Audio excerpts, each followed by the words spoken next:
Bonjour, rebonjour. On va commencer tout de suite cet atelier 35.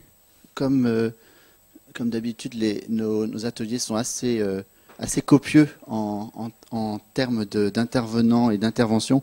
Donc on va avoir un agenda chargé ce matin. Je voudrais remercier le Carrefour Numérique qui nous accueille donc pour nos ateliers, Carrefour Numérique et Universcience.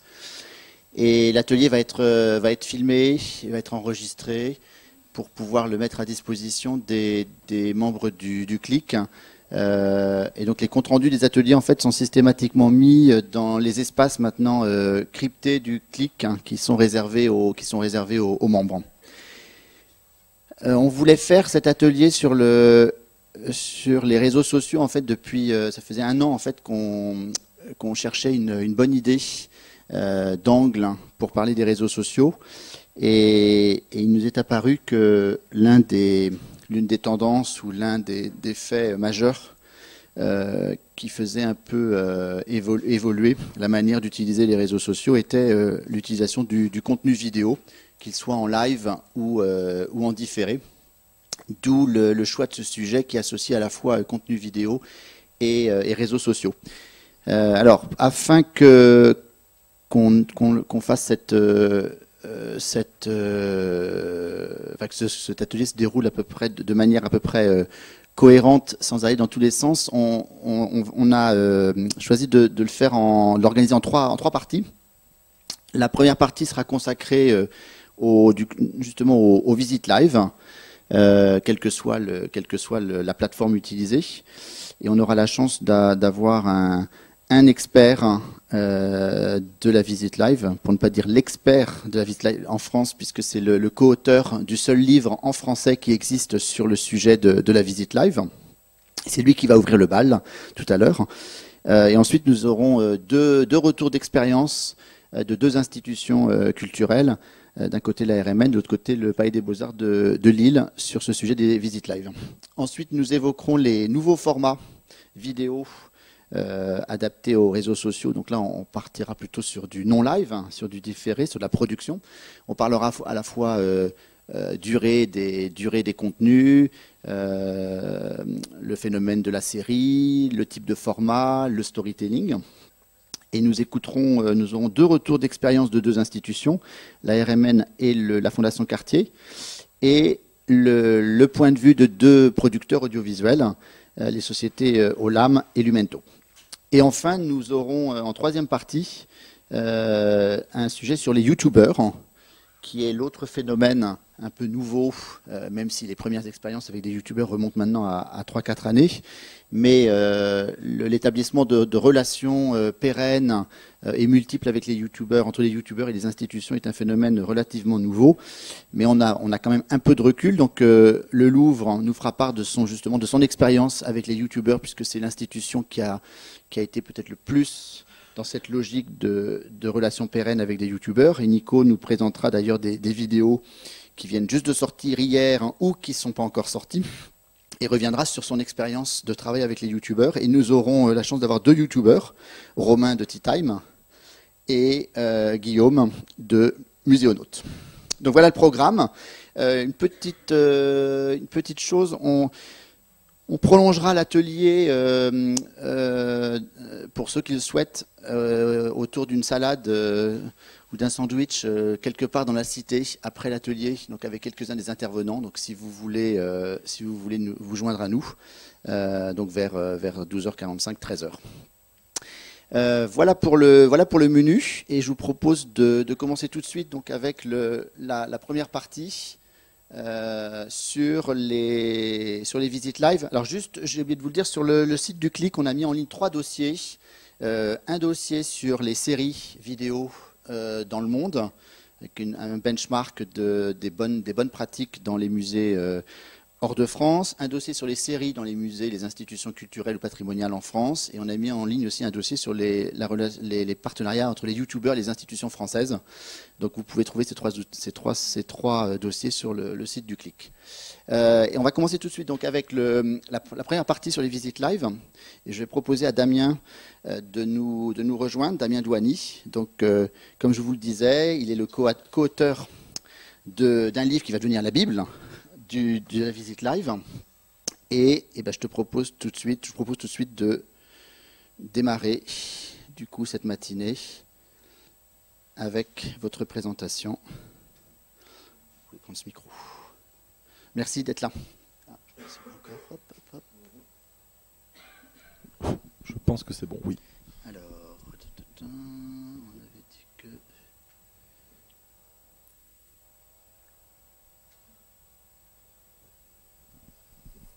Oh, normalement, c'est mettable en plein écran, ce truc-là.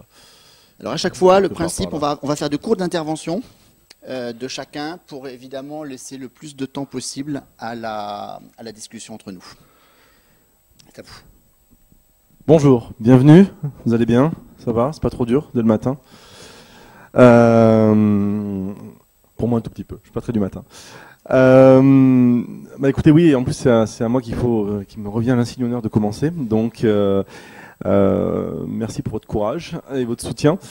Donc effectivement, je m'appelle Damien Douani. Je suis comment dire? J'ai toujours du mal à définir. Certains disent un slasher, en tous les cas de figure, quelqu'un qui aime faire beaucoup de choses. Je suis un citoyen numérique depuis une vingtaine d'années. Je suis entrepreneur depuis numérique, digital, depuis plus d'une dizaine d'années, passé par pas mal d'endroits. Comment dirais-je, effectivement, je suis aussi chroniqueur ou journaliste à mes heures, digital et technologique. Et puis à côté de ça, effectivement, voilà, il se trouve que j'ai rédigé un livre qui est sorti il y a peu de temps sur le live, donc le sujet qui va nous tenir maintenant, qui est un sujet émergent depuis environ 2 ans et qui a priori devrait véritablement prendre son essor l'année prochaine. Donc on est pile dans le bon timing.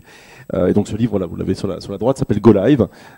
C'est on va dire je sais pas si c'est une bible, mais pour moi c'est un mode d'emploi. Il a été rédigé comme ça, il a été co-rédigé parce que je l'ai écrit avec 2 autres camarades qui sont Pierre-Philippe Cormeret et Benoît Descaries, donc 2 Français et un Québécois.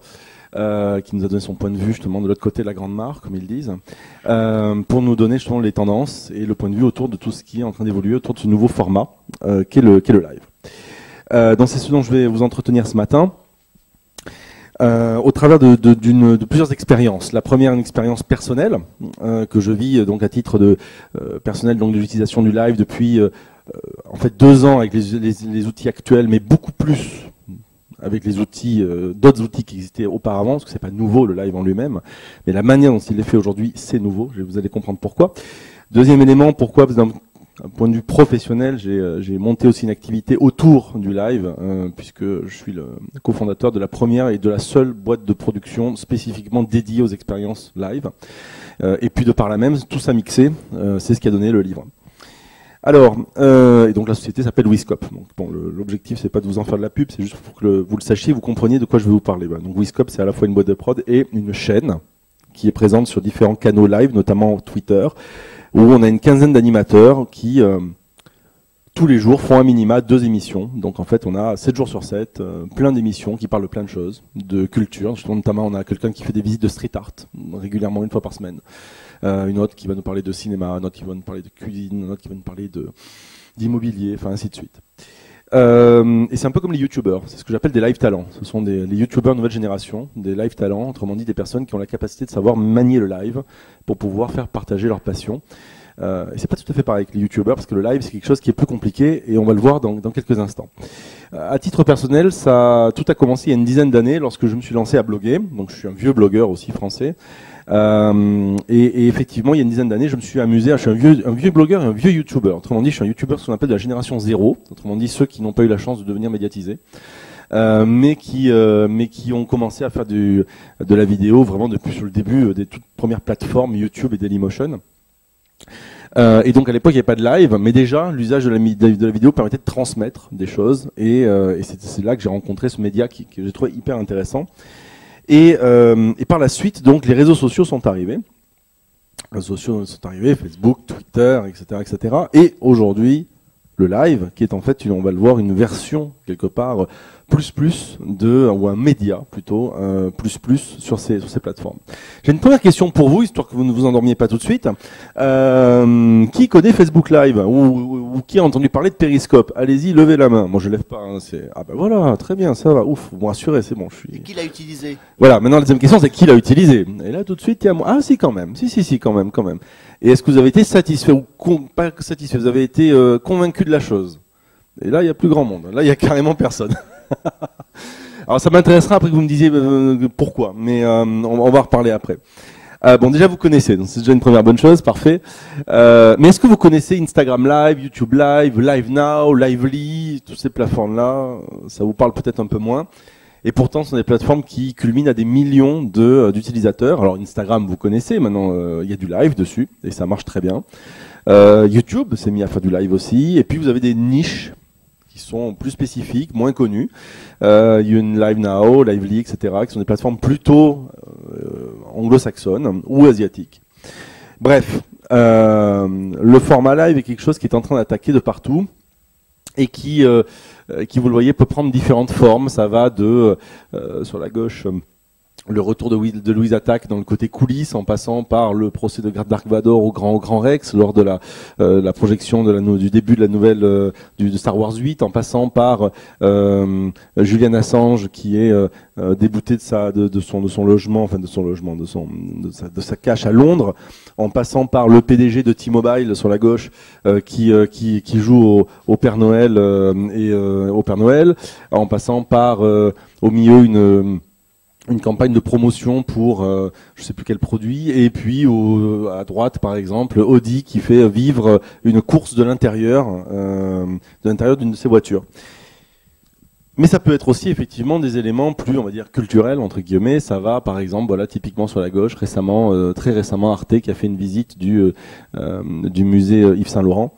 Ou bien sur la droite le Met, donc à New York, qui nous fait une visite de ses collections par le menu sur Facebook, à gauche sur Twitter, à droite sur Facebook.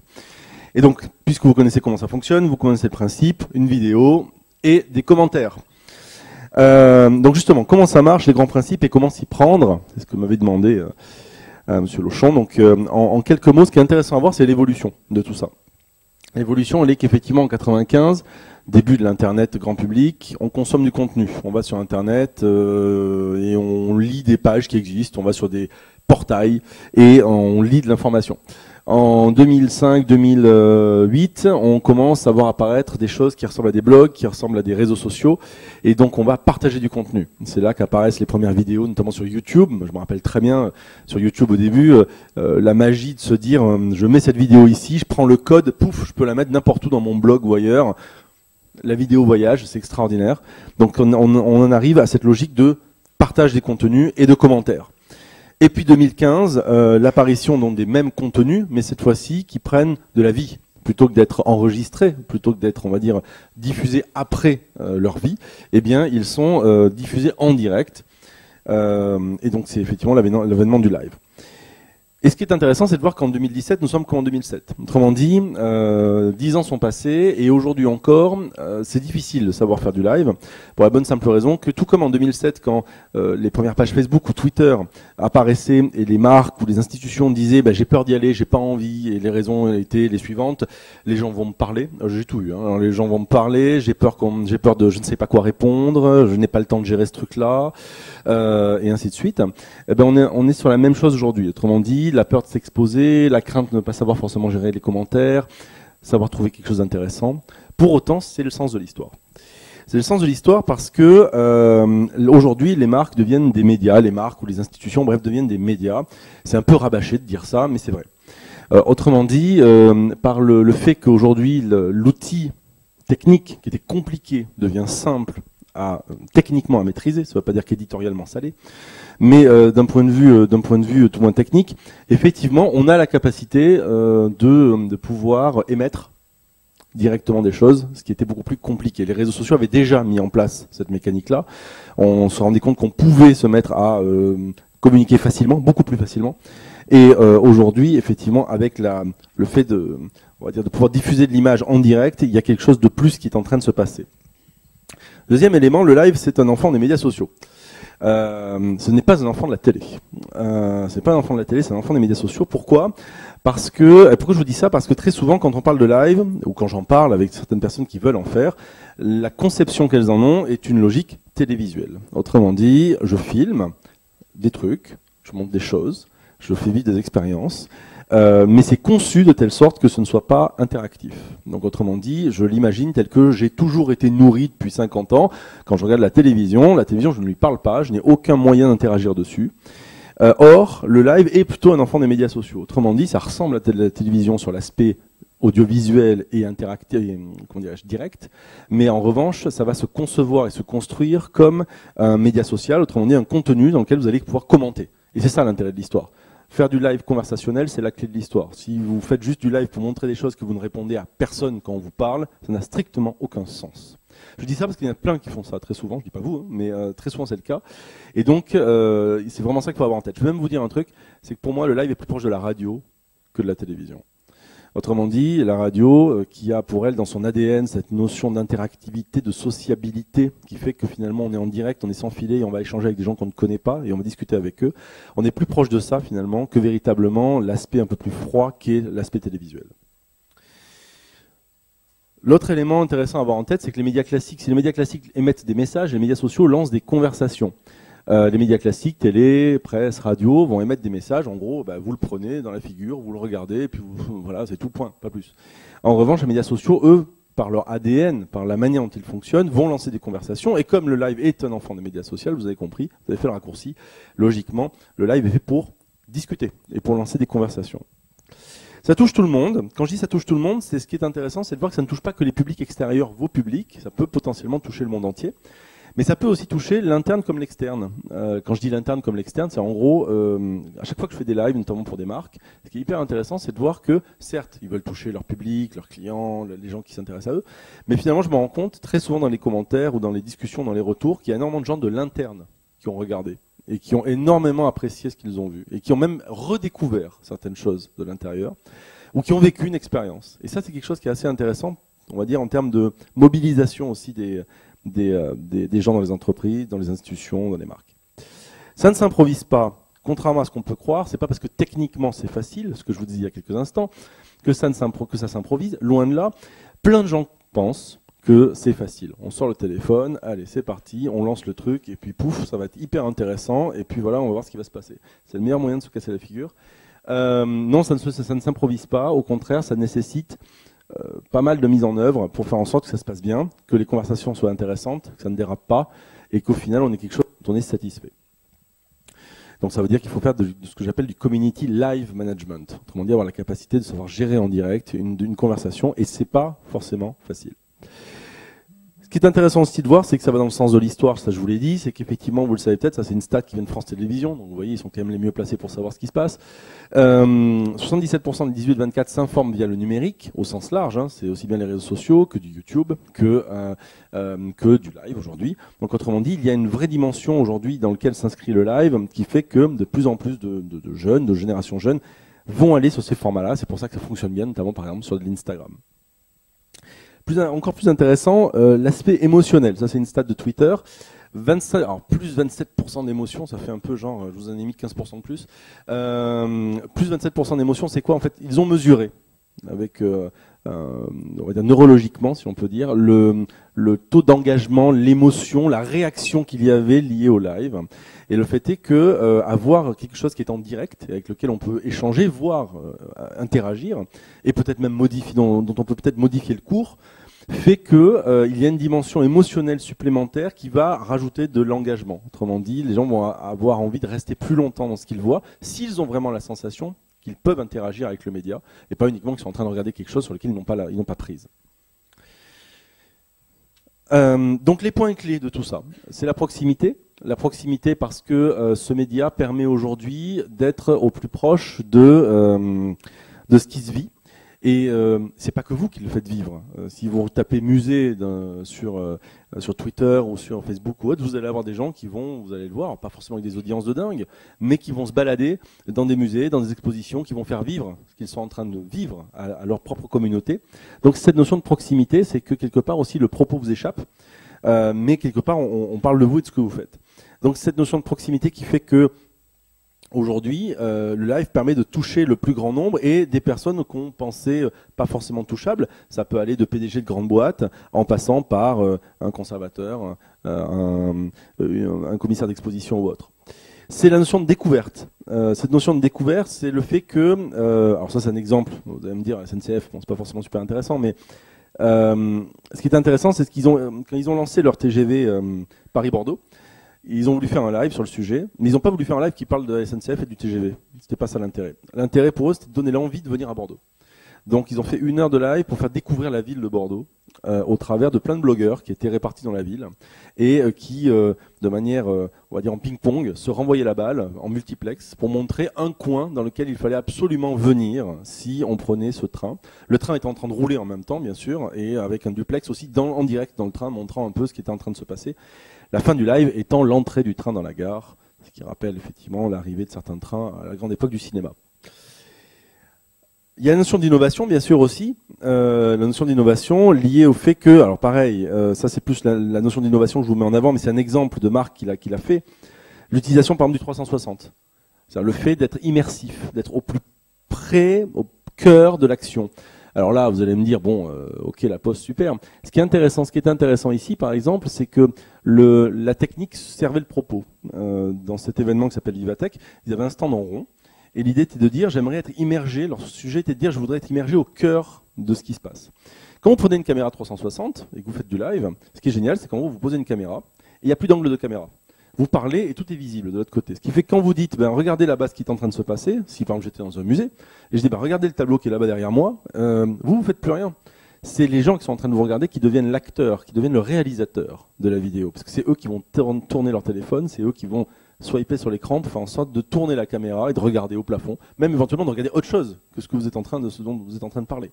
Mais c'est là où ça devient hyper intéressant, parce que effectivement, vous délinéarisez l'expérience. Vous ne donnez plus un seul angle, vous en donnez une multitude. Des cas d'usage, il y en a plein. Des découvertes en avant-première, par exemple, d'une exposition. Des interviews de dirigeants, de personnes, on va dire, qui d'habitude ne sont pas forcément mis en avant ou difficilement joignables, des questions-réponses, des promotions, des démonstrations, des lancements, d'événements, des services clients, des coulisses, des questions-réponses, même de la vente à distance. Bref, tout est absolument faisable en live. Le point important, c'est d'essayer de voir qu'est-ce que vous pouvez apporter d'exceptionnel dans l'expérience que vous allez donner et pas quelque chose qui pourrait être classique. Pour rester dans le temps, la question c'est qu'est-ce qu'il faut choisir? Il n'y a pas de bonne réponse à ça. Ce que je réponds régulièrement quand on me demande qu'est-ce qu'il faut choisir, c'est je dis allez où sont vos publics et allez où sont vos communautés. Si vous avez déjà des choses qui sont installées, allez-y. Si vous avez plusieurs communautés à différents endroits, allez-y. Ce que je constate aussi, c'est que très souvent, on peut diffuser sur plusieurs canaux à la fois. Et très souvent, vous n'allez pas avoir les mêmes publics si vous êtes sur du YouTube, si vous êtes sur du Facebook, si vous êtes sur du Twitter. L'échange et la qualité de l'échange sera très différente. Twitter sera Twitter. Autrement dit, quelque chose qui est très évanescent, qui est très gazouillant, avec énormément de gens qui parlent, des fois pas mal de bruit aussi, mais il peut y avoir des choses vraiment intéressantes et en termes de viralité, c'est très fort. Facebook va être plus enfermé sur sa communauté, mais si vous avez une communauté forte, ça peut être quelque chose qui peut être hyper engageant, mais vraiment, vraiment très engageant. Je l'ai vécu dans différentes choses qu'on a fait, avec des communautés très très fortes. Vous pouvez avoir des chiffres de visionnage juste hallucinants, quand vous savez que Facebook aujourd'hui sert le robinet de diffusion des contenus. Et YouTube aussi, pareil, même chose. La vidéo est disponible, ça vous le savez, certainement. En résumé, si je devais vous dire des choses très clairement, pour que ça marche, il faut trouver un vrai sujet. Il ne faut pas vouloir faire un live pour faire un live. Il faut vraiment trouver un vrai sujet, un truc qui est vraiment intéressant. Il faut éventuellement prévoir un plan média payant. Oui, c'est vrai, il faut être tout à fait honnête. Aujourd'hui, les médias sociaux ont bien compris quelle était leur force. Leur force, c'est d'avoir une audience et de savoir serrer le robinet de l'audience. Donc, par conséquent, il y a un moment où, effectivement, si votre contenu est très fort, il va viraliser par lui-même. Ok, mais la plupart du temps, c'est pas le cas. Donc, si on veut arriver à lui donner un peu de visibilité, il faut allumer l'étincelle. Et allumer l'étincelle, ça veut dire qu'il faut mettre un tout petit peu des fois au pot, pas forcément énormément, mais un tout petit peu, ce qui permettra d'amorcer la pompe. Et puis aussi compter sur ses fans. Si vous avez des communautés qui sont fortes, oui, il faut compter sur eux très très clairement. En résumé, aujourd'hui on parle beaucoup de love brand ou de marques qu'on aime, avec une dimension émotionnelle. Moi j'aime bien parler de live brand aussi. Pour moi c'est assez proche, c'est assez vertueux. Et puis pour finir, on peut aussi parler de choses qui iront très rapidement demain. On voit émerger d'autres choses. On parle beaucoup de réalité virtuelle, de réalité augmentée. C'est ce qu'on voit apparaître aujourd'hui et ce qui, à mon avis, le mélange de tout va arriver très très vite. Ce mélange entre du live avec le fait d'être plongé dans un monde qui peut être entièrement virtuel ou un monde dans lequel on surimpressionnera des choses, donc de la réalité virtuelle, réalité augmentée, excusez-moi. Ça, c'est aussi l'autre tendance qui est en train d'arriver. Le croisement de tout, ça va arriver. Et très clairement, je pense que si aujourd'hui on va sur Facebook, demain on ira dans Facebook. Et très clairement, effectivement, je pense qu'on ira dans les lives de Facebook. Voilà, en résumé, 7 conseils pour bien utiliser le live vidéo. Ça ne s'improvise pas. Avant de démarrer, soyez concentrés sur ce qui se raconte à l'écran. Donc autrement dit, ayez un écran qui vous est propre et sur lequel vous allez avoir les commentaires qui remontent. Pour faire en sorte de pouvoir échanger et dialoguer avec les gens qui sont en train de vous parler. Parce que très souvent, on voit des gens qui commentent, qui discutent, etc. Mais vous n'avez pas les retours. Donc les gens parlent, mais c'est comme s'ils parlaient à un mur, quoi. Donc il n'y a pas plus frustrant. Organisez la viralité, comptez sur vos fans. Organisez l'interaction, autrement dit, faites en sorte qu'il y ait quelqu'un qui sache gérer les flux de discussion. Posez et rappelez le contexte de ce que vous faites régulièrement. C'est le principe de la radio. En radio, quand vous écoutez la radio, régulièrement, on vous dit sur quelle station vous êtes, ce que vous êtes en train d'écouter, etc. C'est la même chose en live. Répondez aux questions. Bah oui, ne laissez pas des questions comme ça s'évader. Répondez-les. Et puis surtout, n'hésitez pas à remercier les gens d'être là, parce que c'est le meilleur moyen d'avoir de faire en sorte que les gens restent. Vous savez, c'est comme les youtubeurs. Il y en a un devant d'ailleurs, qui remercie régulièrement, qui dit abonne-toi. Merci beaucoup.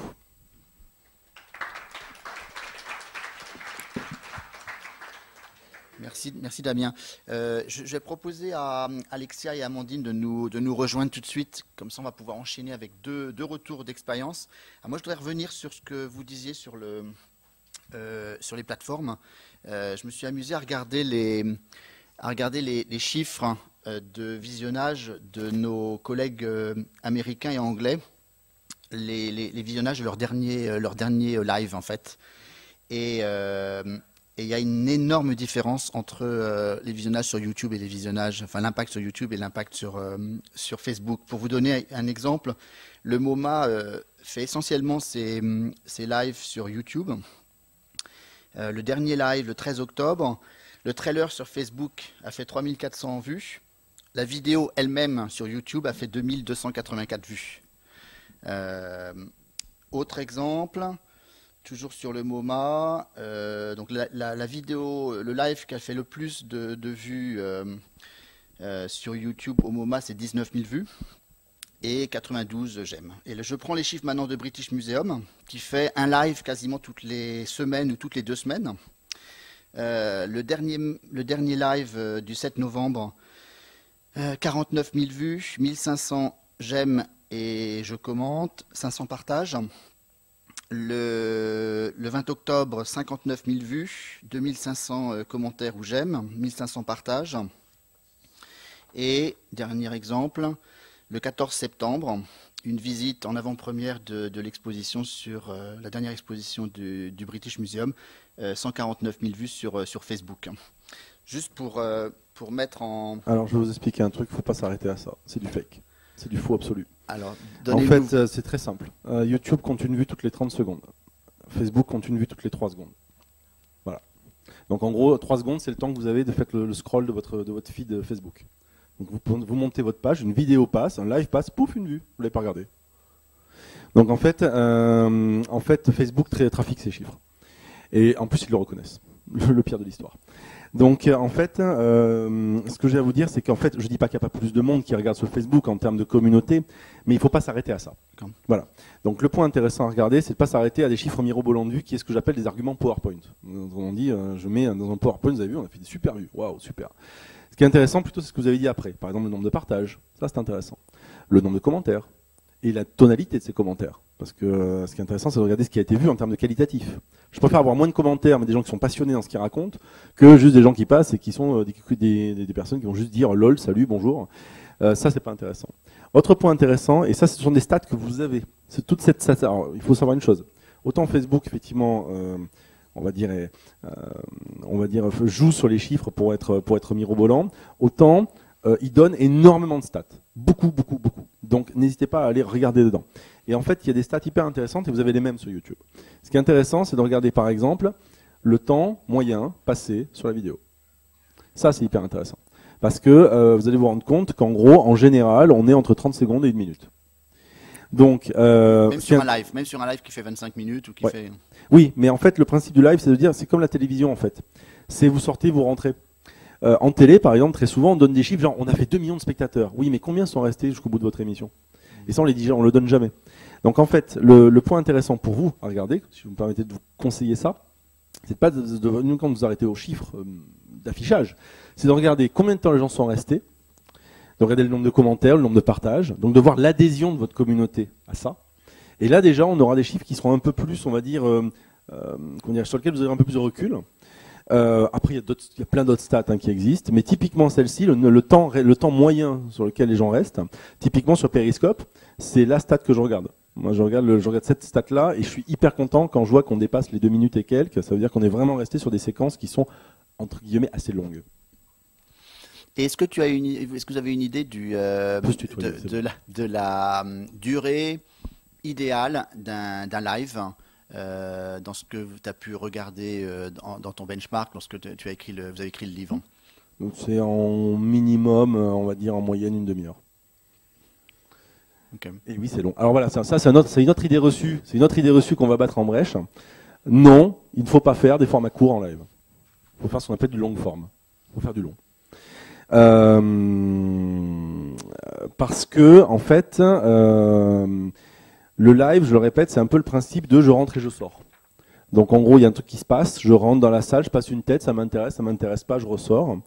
Et donc, à la différence d'une vidéo finie, si je puis dire, qui est montée, construite, avec un fil directeur dans la manière dont c'est fait, là, je veux un format court. Mais bon, tout à l'heure, il en parlera mieux que moi. Il faut des formats, on va dire, qui sont ce qu'on appelle snackable, des contenus qui sont assez rapides, mais qui sont construits, rythmés, etc.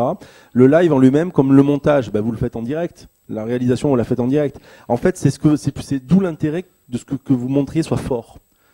Pour pallier le fait que non, il n'y a pas de montage, mais ce que vous allez raconter est tellement fort, tellement intéressant, tellement important, qu'il y a du rythme qui fait que finalement j'ai envie de rester.